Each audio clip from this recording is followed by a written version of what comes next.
Bien, buenas noches. Buenas noches. ¿Se escucha bien? Perfecto, todo. Bien, buenas noches con todos y por supuesto también un saludo a todas las mujeres aquí presentes por el Día Internacional de ellas.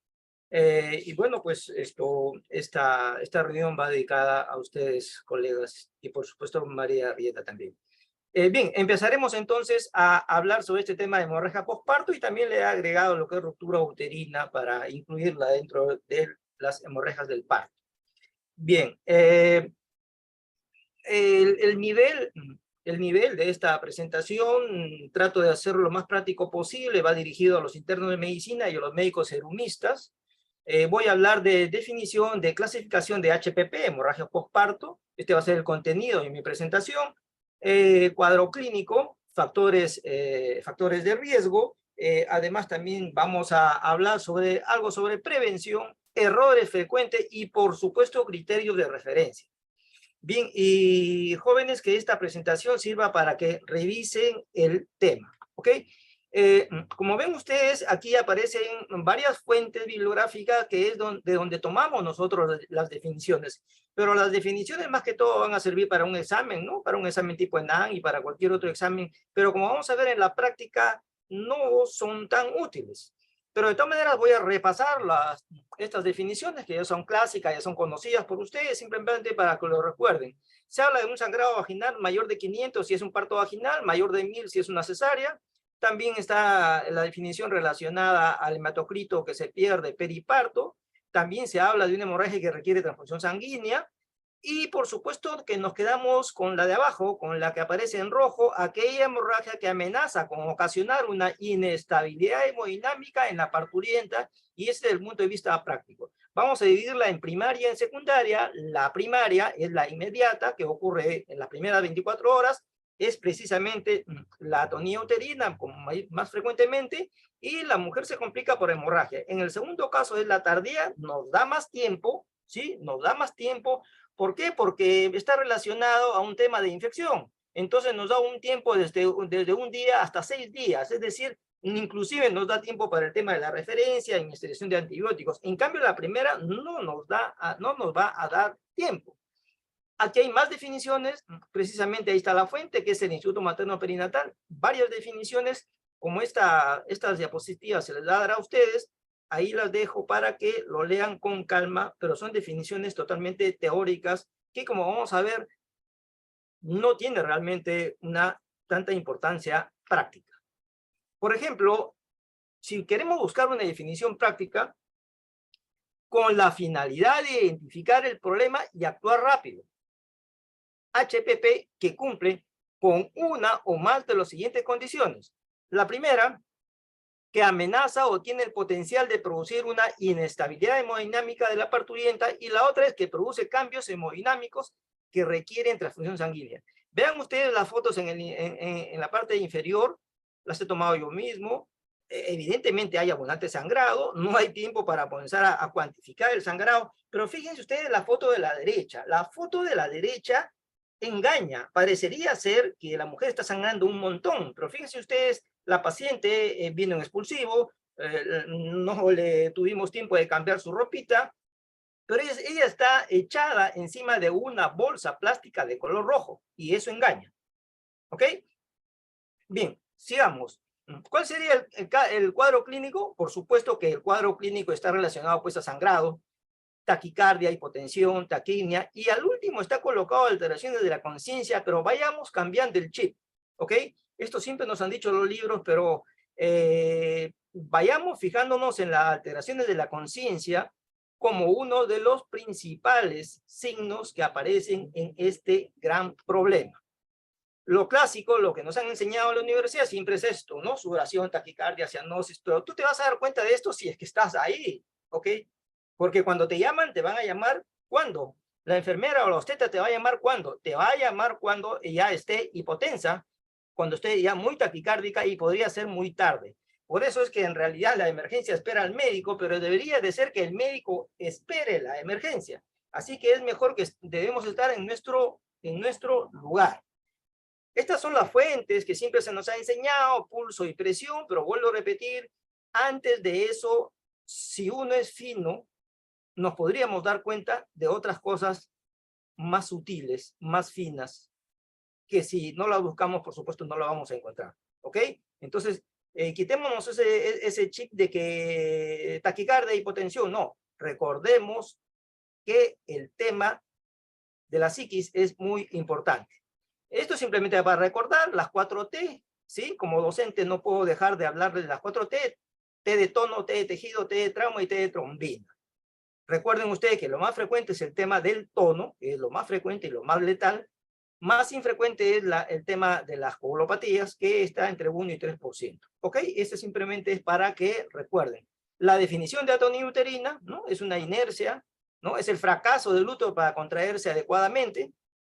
Y vamos a los factores de riesgo, porque precisamente si yo me dirijo a internos o me dirijo a médicos jóvenes que van a ir a sus ERUMS, ustedes en el segundo lo que van a tener que hacer básicamente es pesquisar, investigar, averiguar, indagar factores de riesgo para esas pacientes, para que esas pacientes lleguen a atenderse en otro lugar. ¿Cuáles son los factores de riesgo? Por favor, nunca olvidemos de preguntar a la paciente si es que anteriormente ha tenido un antecedente de HPP previa. Preguntar si hay antecedentes de placenta previa o este embarazo ya está con placenta previa. Hay que preguntar sobre DPP. Son factores de riesgo. Sigamos investigando factores de riesgo. ¿Qué es lo que ustedes van a pesquisar en el control prenatal? Sobre distensión uterina, macrosómico, embarazo múltiple, un trabajo de parto prolongado, episiotomías, desgarros, obesidad. Los anestesiólogos y los ginecobstetras le tenemos mucho respeto, por no decir miedo, a las pacientes con obesidad porque se nos complican generalmente. Para los anestesiólogos es un tema muy difícil, para intubarlas, por ejemplo, ¿no? La gran multiparidad y, por supuesto, el tema de la coagulopatía son muy problemáticos para nosotros. Factores de riesgo pueden ser anteparto, intraparto o postparto, como menciona las diapositivas. Recuerden ustedes que el día lunes se habló de preeclampsia. Recuerden ustedes que la preeclampsia puede hacernos un HPP. No olvidemos, hay que tenerlo siempre presente. Tomemos nosotros mismos la presión arterial. No nos confiemos. Bien, ¿qué podemos hacer nosotros en cuanto al tema de la prevención? Ya que yo estoy dirigiéndome esto precisamente a mi auditorio, que es para médicos erumistas y o internos de medicina. ¿Cómo puedo prevenir esto? ¿Ok? Vamos a ver, vamos a analizar.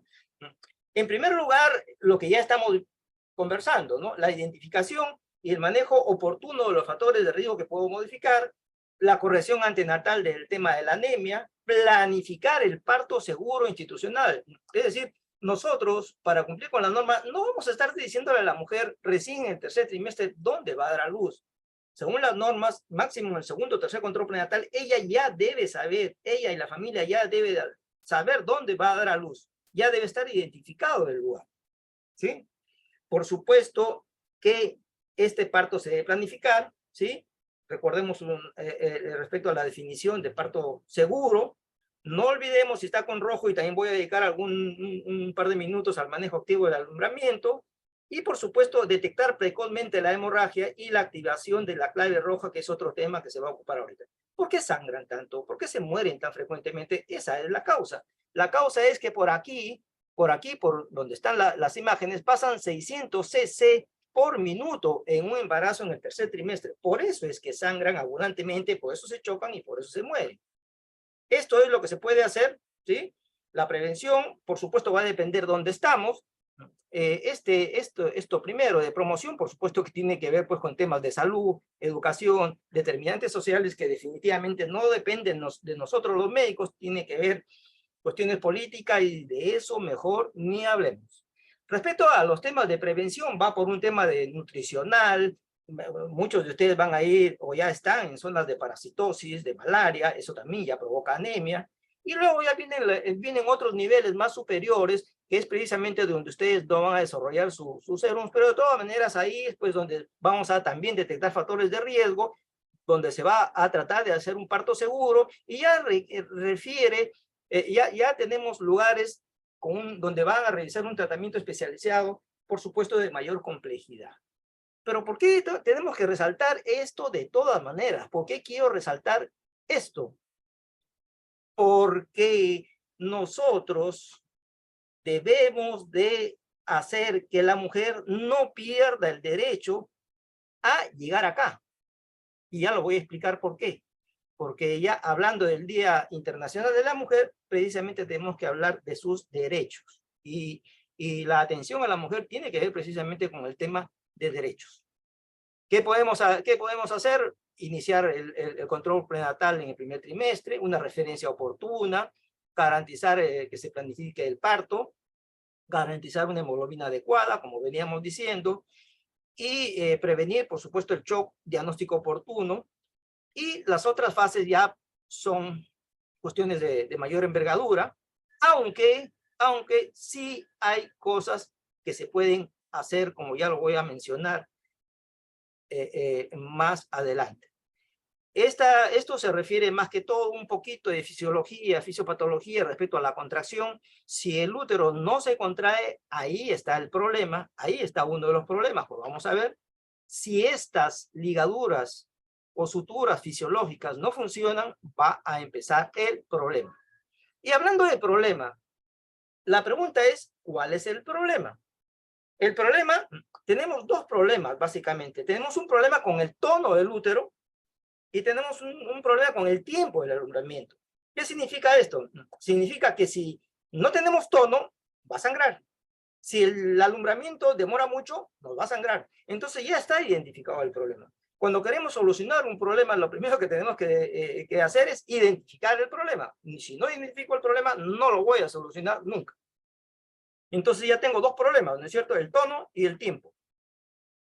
Si yo ataco para que este útero produzca contracción uterina, ya estoy ganando. Y si ese tiempo lo reduzco, con mayor razón, por supuesto. Entonces, ¿cuál sería el objetivo? Nosotros vamos a disminuir la atonía uterina si es que, por supuesto, como vengo deslizando, trabajo el tono y trabajo el tiempo del alumbramiento. ¿Cómo trabajo el tono? Voy a usar la oxitocina. ¿Y cómo trabajo el tema del alumbramiento? Vamos a ver el manejo activo, que lo voy a explicar rápidamente.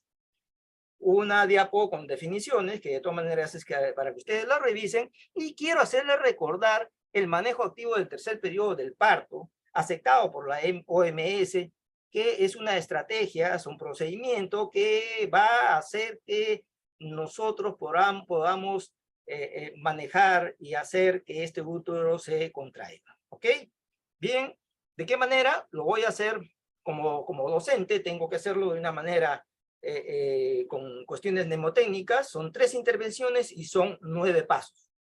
Hay 3 intervenciones que están con rojo y en total son 9 pasos. Vamos a describir pasito a pasito como dice la canción. Paso número 1.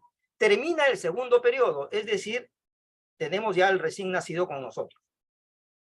Tengo que decidir, el segundo paso es decidir el tiempo de clampaje. Ya sabemos nosotros que si el bebé está bien, no hay ningún problema, no tengo por qué desesperarme en hacer el clampaje.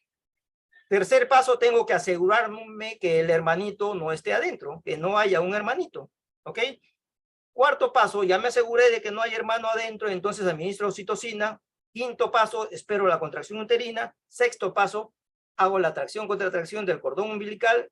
Séptimo paso, culmina el tercer periodo. Y el octavo paso, que es el CUBE, que es la compresión uterina bimanual externa, ¿sí? Que reemplaza al clásico masaje uterino. Y si yo le doy una yapa como peruano, como paso número 9, es un plus que viene a hacer la inspección de la placenta y del tracto genital. Entonces, nosotros lo que vamos a tener es la administración de la oxitocina, ¿sí? Durante el primer minuto, después del periodo expulsivo, 1 minuto. Si yo administro la oxitocina 1 minuto, por encima del minuto ya no está correcto, ¿ok? Y esta es la maniobra de Brandt-Andrews, que aquí está bien especificado cómo se realiza, ¿sí? Bien detallado. Voy a avanzar un poquito más rápido, que estoy midiendo mis tiempos. Se realiza de esta manera. Acá está bien especificado qué tengo que esperar para hacerlo, ¿sí? Aquí está bien especificado no se trata de jalar por jalar. Ahí está bien especificado en qué momento, y aquí explico cómo se debe de realizar.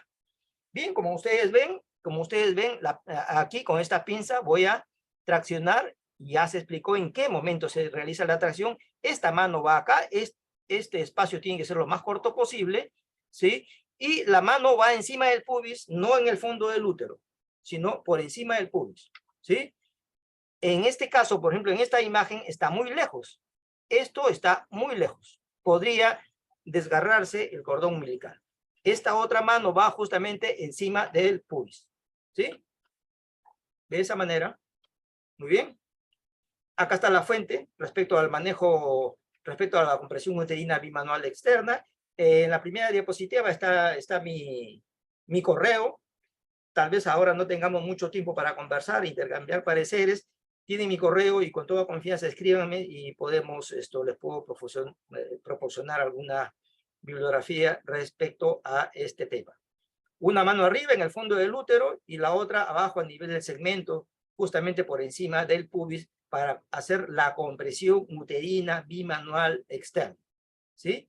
Respecto al pinzamiento del cordón, de todas maneras es bueno saberlo, cuándo se llama inmediato, cuándo es precoz, cuándo es tardío. Bien, sigamos entonces. Recordemos ustedes que si yo estoy pensando solamente en atonía uterina y me dedico a poner uterotónicos, no nos olvidemos que hay otras causas que provocan esto sangrado, ¿ok? ¿Qué voy a hacer yo administrando citocina si el problema no es tono? Si hay una laceración del canal vaginal, de la oxitocina no me va a servir de nada. O sea, tampoco no pensemos que todo es atonía, ¿sí? Y por supuesto el manejo es diferente si no es atonía. No olvidemos la HPP, atender la causa primaria, ¿sí? Ya hemos hablado del tono, ¿sí? Ya hemos hablado del tono, hemos hablado de una revisión del canal del parto, tenemos que asegurarnos que no queden restos. Recordemos nosotros que respecto a la resucitación del choque debe incluir oxigenación, hemocomponentes, acceso vascular y por supuesto una infusión rápida de soluciones cristaloides. El clínico debe estar familiarizado con estos síntomas y signos. Olvidémonos, por favor, con ese tema de descartar shock. El shock o es shock o no es shock. Y si tenemos los signos de shock, no debemos de dudar en dejar bien claro que se trata de un shock. Eso de descartar shock, quitémonos eso, por favor. Bien, algunas diapos rápidamente sobre la rotura uterina. Ahí está bien clara el tema de la definición. Por supuesto que una rotura uterina en un establecimiento de salud, pues eso definitivamente se considera una pésima, no mala, sino pésima calidad de atención del parto.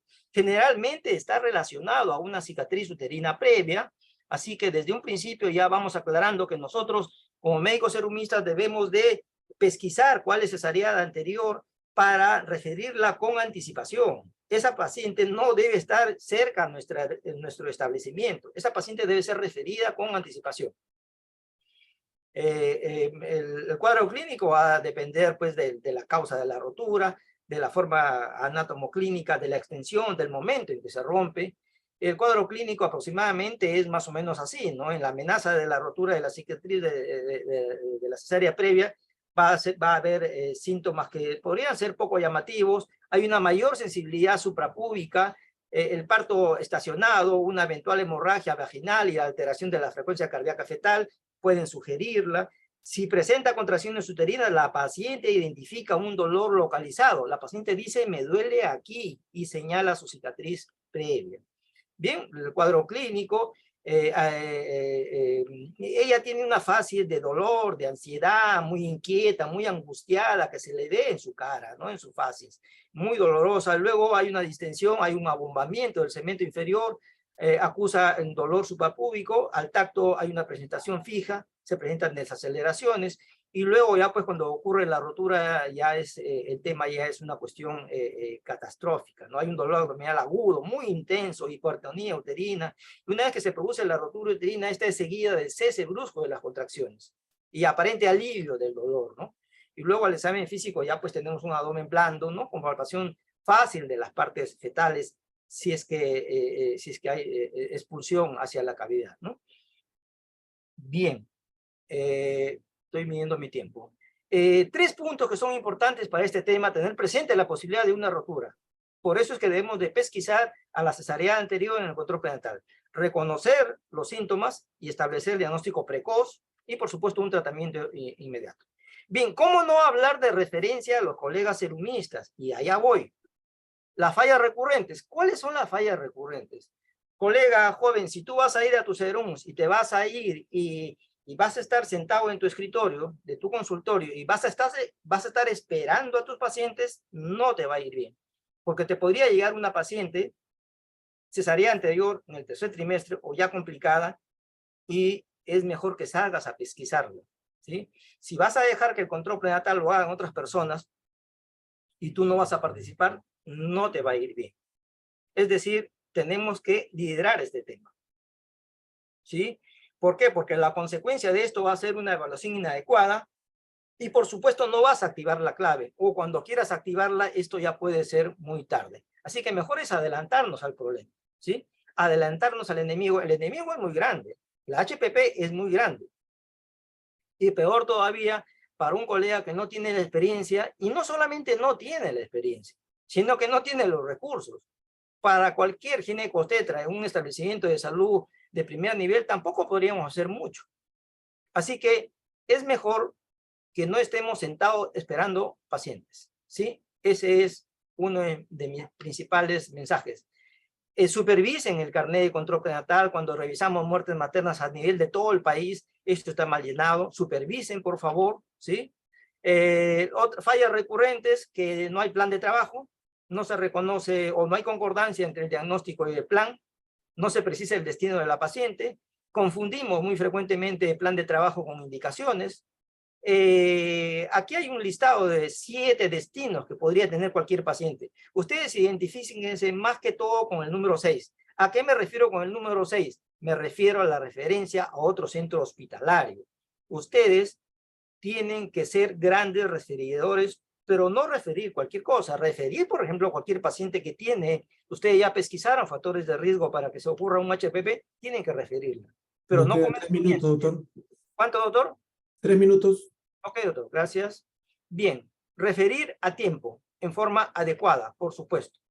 Las fallas recurrentes, en el primer nivel, lo que ocurre a nivel nacional es una deficiente capacidad resolutiva. Eso ya lo sabemos. El sistema de salud está mal desde hace mucho tiempo, se ha agudizado, se ha empeorado por el tema de la pandemia y por el tema político que vivimos, y esto va a seguir así, no sabemos hasta cuándo. Las redes no funcionan, el hospital no coordina con los establecimientos de salud, la red no funciona, hay desorganización de los servicios, mal llenado de la hoja de referencia y un personal de salud no capacitado que llega a empeorar todavía el problema. Analicemos esto con tranquilidad. Hay gestantes con patología médica que no son vistas por el médico, es decir, gestantes con hipertiroidismo, hipotiroidismo, diabetes, con algún cáncer, y nunca son vistas por el médico. Gestantes sin PAP, sin visita domiciliaria. Hay mujeres no gestantes con TBC sin método anticonceptivo. La TBC y el embarazo nunca se han llevado bien. Hay un inadecuado manejo de fluidos en el choque hipovolémico hemorrágico, ¿sí? ¿Y cuáles son las recomendaciones? Y ya lo veníamos conversando antes de empezar esta reunión, las recomendaciones personalmente, las recomendaciones de gestión para prevenir la muerte materna a nivel de una red nacional. Y yo celebro esta reunión. Hay que mejorar este tipo de inducciones a los médicos serumistas. La estrategia de coordinar con los médicos serumistas debe ser constante y sostenible. Es decir, no solamente al empezar, debemos de fortalecer esta manera de comunicarnos con ellos. Nos necesitan y son aliados, definitivamente. ¿Ok? Hay que fortalecer, por supuesto, los vínculos entre el primer nivel y los hospitales, y eso lo tiene que hacer cada colega que llega a su serum. Esto es muy importante. Muchos años estamos persiguiendo esto y hasta ahora no lo logramos. Si nosotros, mejor dicho, si el serumista, si no participa acá, ¿ok? Porque acá es el problema. En el primer trimestre, por supuesto, ahí no va a haber el tema esto del especialista, pero un médico general bien formado, capacitado, acá viene a ser la intervención. Acá, al empezar, es donde ustedes tienen que intervenir para pesquisar los factores de riesgo y referir a tiempo. El problema de la referencia siempre ha existido, colegas, siempre ha existido, es un serio problema nacional. El receptor o el destinatario final, que puede ser una UCI, no sabe que la paciente llega solo con un formato de referencia y nada más, no trae historia, y eso está, por supuesto, muy mal. Hablemos un poco del tema de la referencia, ¿no? Si hablamos de referencia, incluimos, por supuesto, al médico serumista, hay que considerarlo, como repito, al médico serumista un aliado. Y respecto a esto, vuelvo a repetir, ustedes, colegas, llegan y ubíquense y tienen que buscar coordinar con los establecimientos de salud de mayor capacidad resolutiva. Y hablando de derechos, precisamente hoy en el Día de la Mujer, ¿no? ¿Por qué es importante el sistema de referencia y contrarreferencias? Este tema va por un enfoque de derechos, ¿sí? ¿Por qué? Porque ella va a tener una continuidad en su atención y por supuesto va a recibir mayor calidad de atención. Entonces, si yo la privo de su continuidad, la privo de una buena calidad, le estoy privando de su derecho, ¿sí? Entonces, mis recomendaciones generalmente van para lo siguiente. Cuando ustedes lleguen a sus serums, identifiquen el establecimiento de salud de mayor capacidad resolutiva. Identifica tu establecimiento de salud, haz una geolocalización, dónde está ubicado, de qué manera, con qué canal te vas a comunicar. Eso es muy importante, por favor, jóvenes colegas. ¿Cuándo referir? ¿Cómo referir? Por ejemplo, referir desde el primer contacto en forma ambulatoria a toda gestante que tiene patología médica de fondo. Si yo tengo una paciente con hipertensa crónica, una enfermedad neurológica, un TBC, HIV, cardiopatía, nefropatía, esta paciente no debe seguir conmigo como médico serumista, debe de ser referida, la cesárea anterior y todas las patologías que se mencionó ahí a continuación. La cesárea anterior, yo pongo ahí a las 33 semanas, la que tiene una cesárea, pero eso es cuestión de que ustedes se pongan de acuerdo con el hospital, ¿sí? Aquí hay una relación de todas las que se debe referir. Referir en forma ambulatoria, es decir, por consulta, no por emergencia, si es que está estable, el aborto sin sangrado, o sea, el frustro, aquella gestante con un ponderado fetal mayor de 4 kilos, y así hay una lista, y por ejemplo, inclusive yo puedo referir a pacientes para que vayan a recibir una atención especializada y que me la devuelvan. Por ejemplo, si una paciente de bajo riesgo y yo le quiero dar una buena calidad de atención, la mando al hospital para que le hagan una ecodoppler entre las 11 y las 13 semanas para descartar una cromosomopatía, para que le hagan una ecodoppler que se le llama genética, ¿no? Y así me devuelven a la paciente, ¿ok? Y así definitivamente pues tengo que referir por emergencia a la hemorragia obstétrica, a la sepsis, a la preeclampsia, sufrimiento fetal agudo, parto obstruido, abdomen agudo, aborto, amenaza de parto pretérmino, RPM a cualquier edad gestacional. Pacientes en trabajo de parto serán referidas con partograma y así de esa manera debemos referir a tiempo. Bien, estoy terminando. Máximo es un par de minutos nada más. Esta actividad debe quedar definida en el plan de parto respecto a la atención, dónde va a ser atendida, y recordar que los centros materno-infantiles de la jurisdicción, o sea, de su área, deberán realizar acciones de coordinación que conlleven a establecer sus respectivas carteras de servicios y delimitarse geográficamente dónde se van a atender los partos de bajo riesgo, ¿sí? Los centros de salud que no atienden partos deberán referir en forma ambulatoria al cumplir las 37 semanas al centro materno-infantil definido e identificado previamente en el plan de parto. Hay que definir dónde va a dar luz la luz, ¿sí? Bien, eso es todo. Gracias por su atención.